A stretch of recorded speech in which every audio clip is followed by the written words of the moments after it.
Subscribe to my YouTube channel and click the bell icon for the latest film interviews, features, and recommendations on the movies that matter. Honey Singh Paji, good to see you. सबसे पहले I want to say congratulations क्योंकि आपका जो नया गाना है First Kiss अभी release हुआ है.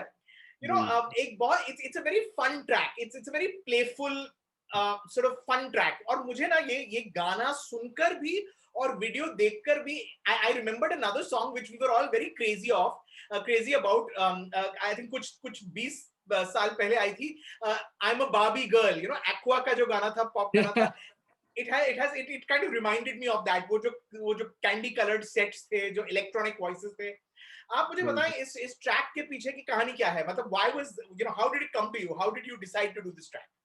So, मेरी ना कोशिश ये रहती है कि मैं कुछ भी स्टीरियोटाइप ना करूं और लोग मुझे सिर्फ डांस म्यूजिक या सिर्फ R&B म्यूजिक या सिर्फ हिप हॉप तक सीमित ना करें. मेरी कोशिश होती है कि जब भी कोई गाना बनाऊं तो गाने का टाइटल ऐसा होना चाहिए कि वो ही आपको अट्रैक्ट करे कि ये गाना होगा क्या. इनफैक्ट जब बैक इन ओल्ड डेज जब मैं लुंगी डांस बना रहा था तो मेरा थॉट यही था कि यार मैं ऐसा एक टाइटल रखूं कि लोग टाइटल से अट्रैक्ट होकर गाना सुने. लुंगी डांस वैसा था, फिर 4 बॉटल रोड का वैसा था. तो मेरी कोशिश ये रहती है कि गाना हमने फाइनली लोगों को सुनाना है, नचाना है, लेकिन कंसेप्ट कुछ ऐसा होना चाहिए कि लोग खींचे. तो फर्स्ट किस का मेरे को थॉट ये था कि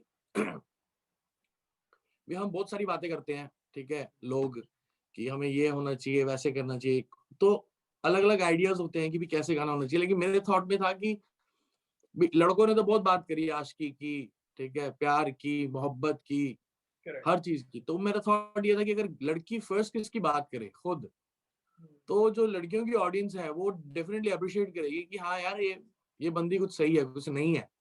तो थॉट मेरे दिमाग में वही था. पहली था मेरे पास एक ये सैंपल था प्यार की पहली. So I place in between first kiss. Then we found on internet Ipsita को. फिर ये गाना लिखा गया, हमने पूरा गाना लिखा, मैंने, मेरी टीम ने, फिर हमने गाया.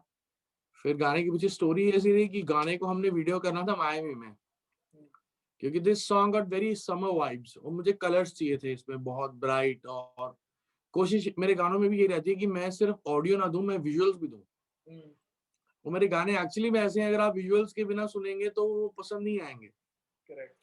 तो we plan for this in Miami.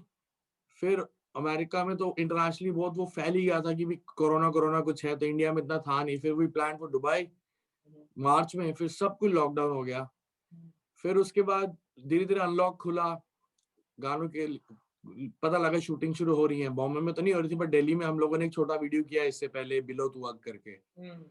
और फिर फाइनली मैंने अपनी टीम को बोला, मुझे ये शूट करना है, जैसे मर्जी हो, कम से कम लोगों में बेस्ट टू बेस्ट करेंगे. देन व्हाट वी डिड कि हमने बहुत लिमिटेड रखा. हमने 60% गेम जो प्ले करी है वो कलर्स और वीएफएक्स से करी है. तो that's why it's looking good. Colours, और आपने बहुत अच्छा एग्जांपल दिया सर, मतलब रियली रियली ग्रेट एग्जांपल दिया कि डेफिनेटली वो विकफील्ड वाली वाइब आ रही है. आगे बढ़ने के पहले मैं जरूर आपसे पूछूंगा कि 2 लाइन मतलब थोड़ा कुछ गा दीजिए हमारे लिए फर्स्ट किस से. तू भी रुक रुक के, तू भी चुप चुप के मुझे देखे है नजर, तेरी नजरों पे रख बेबी थोड़ी तो नजर, तेरे नाम और रुतबे का इतना असर, जब भी होता तेरे साथ लोग बुलाते मुझे सर. लव करूं तुझे जैसे चाहती तू स्लोली स्लोली, टाइम है कम मुझे कहती मेरी लोरी लोरी, कपल है पावरफुल, जोड़ी है ब्यूटीफुल, तू अनुष्का मैं विराट कोहली कोहली. अभी अच्छी तरह याद भी नहीं अभी मुझे गाना, क्योंकि जब तक हम लोग परफॉर्म करना नहीं शुरू करते गाने याद नहीं होते अपने. पाजी, कई सारे आर्टिस्ट हैं जिन्होंने कहा है कि ये जो पैंडेमिक है, ये जो लॉकडाउन था, इसकी वजह से उन्हें मौका मिला टू स्टॉप, टू पॉज और थोड़ा सोचने का, रिफ्लेक्ट करने का कि हम क्या चाहते हैं, हम अपने करियर से, अपनी जिंदगी से क्या चाहते हैं. और कुछ ने तो ये भी कहा कि हम ये एक मौका इस चीज के लिए भी मिला कि हम ऐसा म्यूजिक क्रिएट करें जो हम बनाना चाहते हैं, पर जो हमें बनाने नहीं देते, कमर्शियल म्यूजिक में जो हमें बनाने नहीं देते. आपके लिए ये वक्त कैसा रहा? बहुत मजेदार था सर. मैंने बहुत पॉजिटिव लिया पूरे लॉकडाउन को. और हम लोग 4 लोगों की टीम है जो हम गाने लिखते हैं. उसमें मैं हूँ, lil Golu, singstar, he is a new guy, and homie Delhi वाला इज अ न्यू गाय. तो हम लोगों ने यही जूम पे और इंटरनेट पे वॉइस नोट्स पे हम लोगों ने जैमिंग करते रहे। और सर मैं ना एक्चुअली में मेरे साल में पहले भी जब बहुत सारे गाने आ रहे थे, लेकिन वो लिमिटेड मेरे 4 गाने या 5 गाने में रखता था साल के, लेकिन मैं गाना बनाने बंद नहीं करता था। आप बिलीव नहीं करोगे, हम इतना सारा टूर करते हैं, हर जगह शोज करते हैं, मैं बीच में शोज कैंसिल करता हूँ कि मुझे इस महीने में 2 से ज्यादा नहीं करनी, मुझे गाने बनाने हैं। तो मेरी टीम, मेरी मैनेजमेंट पूछती है कि इतने गाने पड़े हैं ऑलरेडी। वो गाने खुद एक सेटिस्फैक्शन देते हैं। आर्टिस्ट का जितना बड़ा बैंक होता है, उतनी उसकी गर्दन ऊंची रहती है। Correct. तो वो गाने मतलब पैंडेमिक से पहले भी और उसके दौरान भी बहुत बनाए गए। मतलब मेरी थॉट यही रहता है। और कोरोना में बस बहुत पॉजिटिव रहे, घर का खाना खाया, वर्कआउट किया और गाने बनाए। You know, पाजी, आपके करियर के इस मुकाम पर, इस स्टेज पर, वो क्या चीज है जो आपको ड्राइव करती है? आप एक स्टार हैं, बहुत लॉयल ऑडियंस है, वो आपके फैंस हैं, जो जो आप बनाएंगे वो पसंद करेंगे, वो सुनेंगे, उसको उसको हिट बनाएंगे। बट आपको क्या ड्राइव करती है? क्या आप अपने करियर से आप क्या चाहते हैं? क्या आपको बड़े नंबर्स चाहिए? क्योंकि आज तो लगता है कि गेम उसी का हो गया है, कितने यूट्यूब व्यूज मिले, कितने डाउनलोड्स हों, या आप चाहते हैं कि हम ऐसा म्यूजिक क्रिएट करें जो जो सालों याद आए, जो लोग मतलब दिल में रखें और हमारे बाद भी लोग इसे याद करें, गाते रहें? मतलब आप अपने करियर से क्या चाहते हैं इस मुकाम पर? तो शुरू से भी यही मैं चाहता था। आप देखें, मैंने गाना शूट किया, मेरा 2013 में एक गाना आया, पार्टी ऑन लाइट, अक्षय बाजी के साथ। जी। फिर मुझे शाहरुख भाई ने मौका दिया, मैंने लुंगी डांस किया। तो ये 2 गाने उस साल के बहुत बड़े गाने हो गए थे। लेकिन फिर भी मैंने कहा नहीं यार, मैं एक गाना इंडिपेंडेंट डालूंगा कि मैं अपनी औकात देखूं कि मेरी ऑडियंस मुझे भी सुनना और देखना चाहती है कि नहीं। भाई पार्टी ऑन लाइट तो अक्षय बाजी के करने से चल पड़ा, लुंगी डांस शाहरुख सर की वजह से चल पड़ा। तो मुझे एक रियलिटी चेक करना बड़ा जरूरी लगता है और अच्छा लगता है। तो फिर मैंने आई shot that video in Hollywood boulevard. Correct. वहां जाके हमने शूट किया। वो उसका थॉट यही था कि आज उस गाने को 7 साल हो गए, आज आप आज भी उसका विजुअल देखोगे, अब आज भी वो गाना सुनोगे तो आपको पसंद आएगा।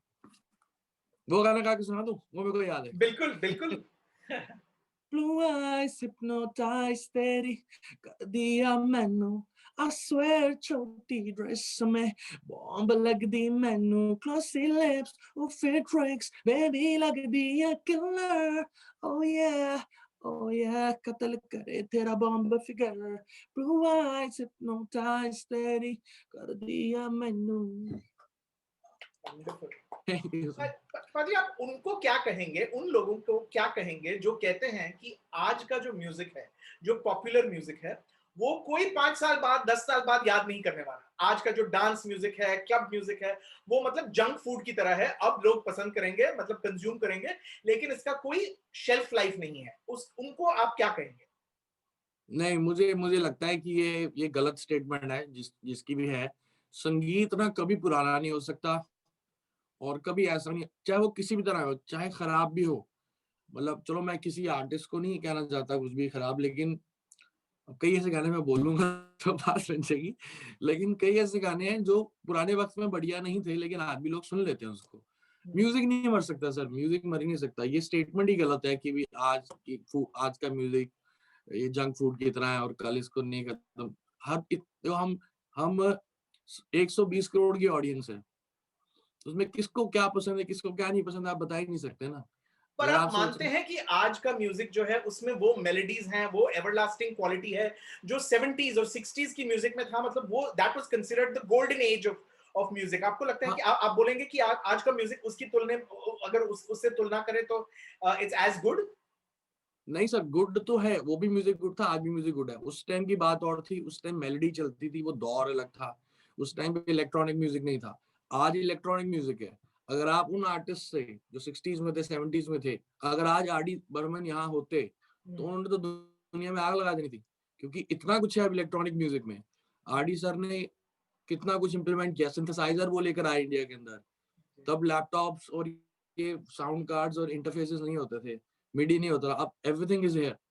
तो वो भी दौर बहुत बढ़िया था, ये भी दौर बहुत बढ़िया है, क्योंकि आजकल लोग इलेक्ट्रॉनिक म्यूजिक में ऐसी चीजें कर रहे हैं, मतलब नेक्स्ट लेवल चीजें कर रहे हैं लोग इलेक्ट्रॉनिक म्यूजिक में, उसकी वजह से डांस म्यूजिक में। तो वो दौर अलग था, उसको क्रिटिसाइज करना गलत है। नो डाउट वो मेलोडीज आज तक या आने वाले दौर तक रहेंगी, और आज का भी दौर डिफरेंट है, मतलब electronic music is big right now.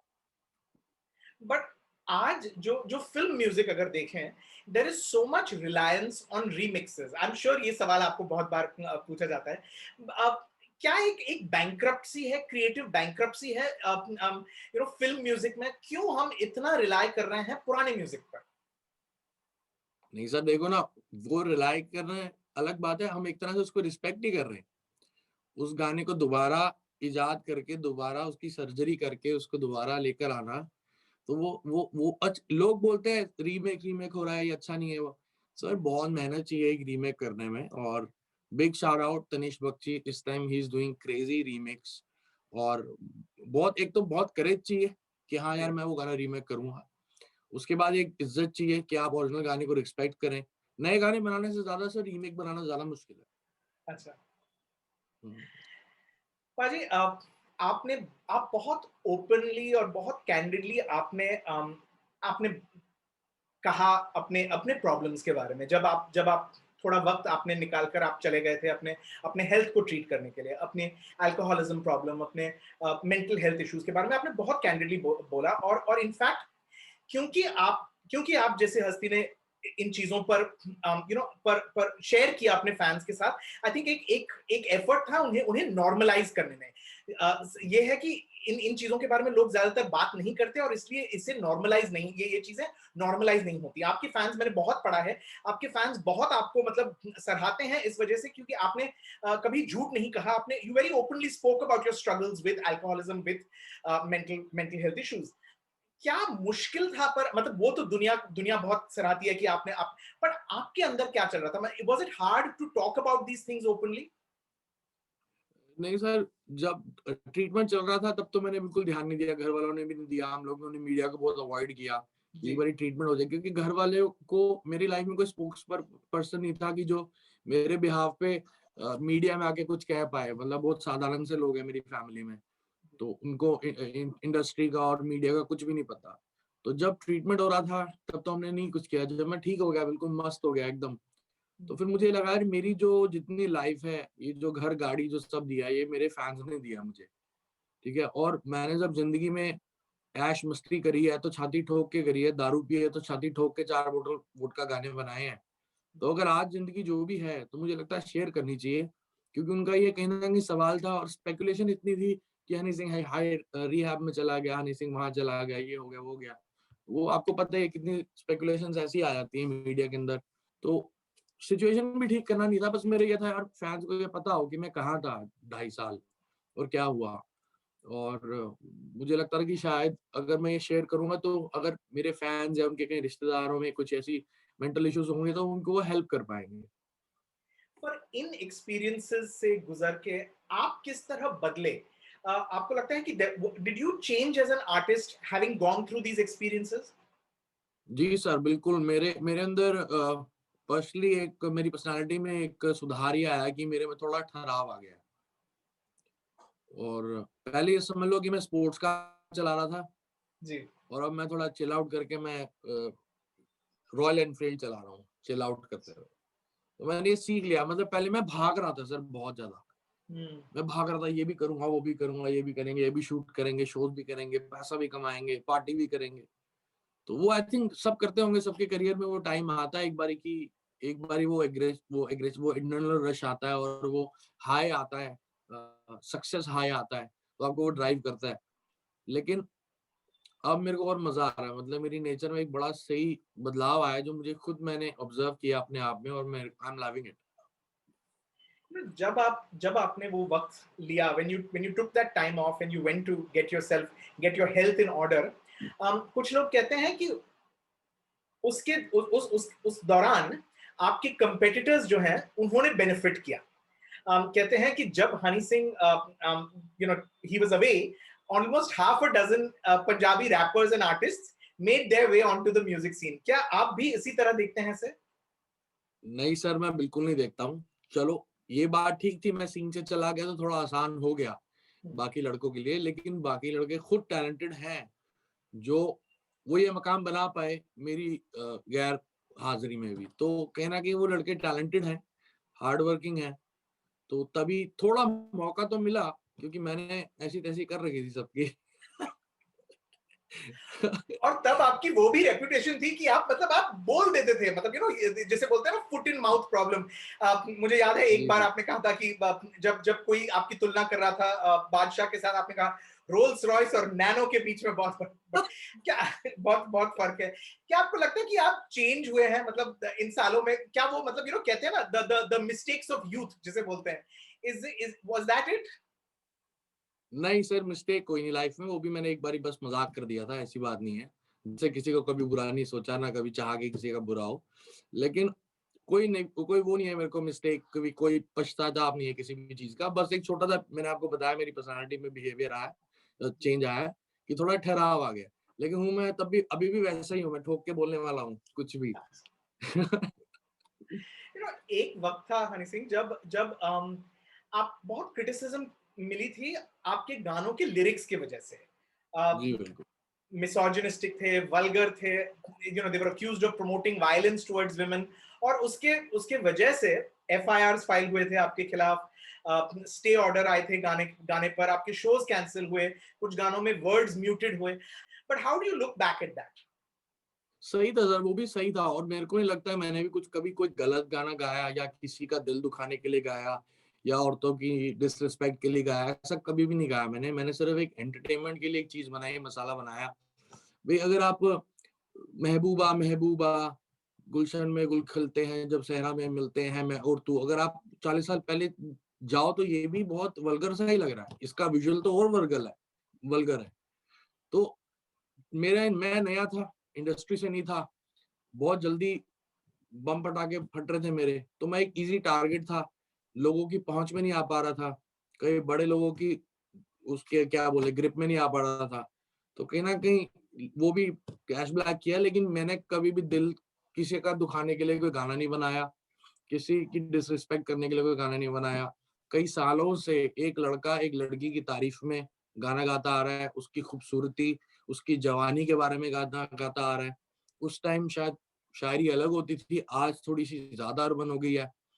तो वो पहले दो फूल मिलते थे पिक्चरों में, अब पिक्चरों में उससे ज्यादा बेहतर, तो दौर बदल गया, ऐसा कुछ नहीं। और मेरे को कभी भी कोई पश्चाताप नहीं है कि कुछ गलत गाया तो किसी ने केस कर दिया तो कुछ हो गया, जो होना था वो हो गया।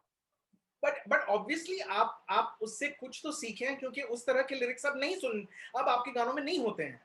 नहीं वो क्या है कि वो बहुत हो गया ना, मैंने किया वो सब, उसके बाद मैं आउट ऑफ सीन हो गया, तो बाकी सब ने वो बहुत कर लिया, तो अब मुझे कुछ और करना था। ऐसा नहीं है कि मेरे पास और वैसे लिरिक्स और नहीं है, नॉटी लिरिक्स और नहीं है मैं कर रहा हूँ, आने वाले गानों में कुछ है, काफी कुछ तो आप शरारतें कुछ वो है। सीखे नहीं है इसमें से, इस नहीं पूरे क्या एक्सपीरियंस से? सीखना, क्या सीखना सर, कुछ भी, बस वही है कि पहले एक भी किसी का दिल नहीं दुखाया ना आगे दिल दुखाएंगे, शरारती पहले थे, शरारती आज भी हैं।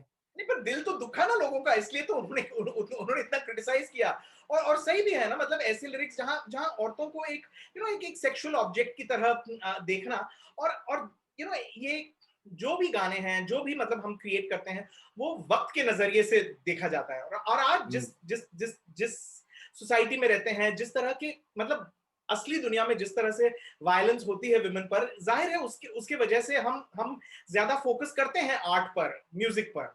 दो वो क्रिटिसिज्म एकदम रॉन्ग भी नहीं था, बट हाँ बट सर वही ना, अभी मेरे पास ऐसे इतने सारे गाने हैं, मैंने ना इनफैक्ट एक नोटपैड भी बना के रखा हुआ था कि कभी अच्छा। कोई मुझसे मेरे इन गानों के लिरिक्स के बारे में पूछेगा तो मैं खोल खोल के वो बताऊंगा कि फलाने पुराने सिंगर ने या शायर ने ये लिखा था, उन्होंने वो लिखा, वो मैं आज ऐसा आपके सामने लिस्ट खड़ी कर सकता हूँ कि आप खुद कहोगे यार ये तो बहुत गलत लिरिक्स उस दौर में। चोली के पीछे क्या है, ये तो फिर वो गाने था जो विवाद में रहे, करेक्ट, हाँ। विवाद में रहे। इतने सारे ऐसे और गाने हैं सर कि उनके लिरिक्स आप देखोगे तो आप कहोगे यार ये क्या क्या था। हम्म। तो मैंने किसी का दिल नहीं दुखाया, किसी का दिल दुखा हो तो बात अलग है, लेकिन मैंने जो भी कुछ किया एंटरटेनमेंट के लिए किया, और जो होता आ रहा था, ये नहीं कि मैंने शुरू किया। मैं दोबारा नेक्स्ट इंटरव्यू में मैं लिस्ट बना के दिखाऊंगा आपको पूरी, अच्छा। अच्छे शायर, हम्म। अच्छे शायर जिनमें मतलब बहुत मेन स्ट्रीम लोग हैं, उन्होंने भी ऐसी ऐसी कहानियां लिखी हैं, गाने लिखे हैं। तो आप कह रहे हैं पहले वो सुधरें। नहीं, वो नहीं सुनते, हम उनको सुनते आए हैं, हम उनको सुनते आए हैं, हम लिरिकली उन्हीं का वंश है, थोड़े से मॉडर्न हो गए, बात वही कर रहे हैं। पाजी, एक्टिंग आप अभी भी करना चाहते हैं? आपने 2-3 पंजाबी फिल्में की, जोरावर तो डिड वेल आल्सो, एक हिंदी फिल्म भी की हिमेश के साथ, एक्सपोज है। ना कर रहे हैं, नहीं बिल्कुल हो गया, दिल भर गया। बड़ा मुश्किल काम है सर। वो तो देखो क्या हुआ है, 11 दोस्तों ने पंप कर दिया उस टाइम, सही हर जगह नाम चमक रहा था, तो प्रपोजल आने शुरू हो गए पंजाबी फिल्मों के, पैसे भी बहुत अच्छे मिलने लग गए, तो मेरे को लगा शायद मैं कर सकता हूँ, क्योंकि म्यूजिक वीडियो में मेरे एक्सप्रेशंस और परफॉर्मेंस बहुत अच्छी रहती थी। शायद उसी वजह से प्रोड्यूसर्स भी मुझे अप्रोच कर रहे थे कि यार ये तो कर लेगा। लेकिन सर परफॉर्मिंग आर्ट्स में एक्टिंग करना, मैं जब से मैंने ट्राई करा ना, मैंने को आर्ट एक्टर्स की रिस्पेक्ट और बढ़ गई, क्योंकि वो बहुत मुश्किल काम है, मतलब बहुत ज्यादा मुश्किल काम है। गाना लिखना हम कर सकते हैं, म्यूजिक बना सकते हैं, वो बहुत मुश्किल काम है। और जब मैंने देख लिया कि मैंने जब खुद अपनी परफॉर्मेंसेस देखी, मैंने कहा यार मुझे ये नहीं करना चाहिए, मैं इसके लायक नहीं हूँ, इस स्किल के मैं लायक नहीं हूँ, इस आर्ट के मैं लायक नहीं हूँ।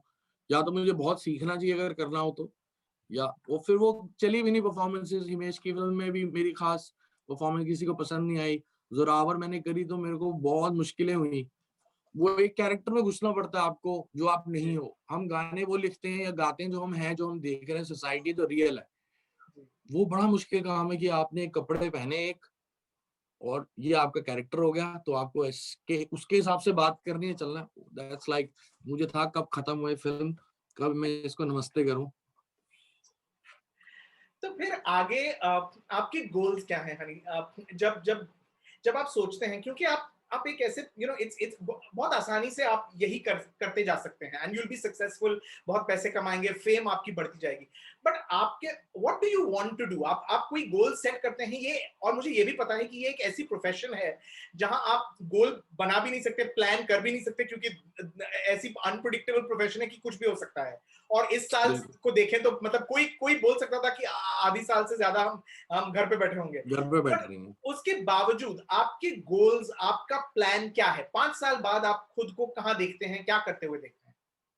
5 साल बाद भी 10 साल बाद भी गाना ही बनाना चाहूंगा, और थोड़ा रुझान मेरा एज अ प्रोड्यूसर कुछ करने का फिल्में, क्योंकि सिनेमा का बहुत शौक है देखने का। एक्चुअली में बहुत ज्यादा, बहुत अलग तरीके से सिनेमा देखता हूँ, वो काफी सालों से देखता आ रहा हूँ, जिससे काफी कुछ सीखने को मिलता है, कैरेक्टर समझ में आते हैं थोड़े से, देखने के लिए, परफॉर्म करने के लिए। सो अब मेरा बहुत इंटरेस्ट है as a producer to produce some movies और सम सीरीज लाइक दैट।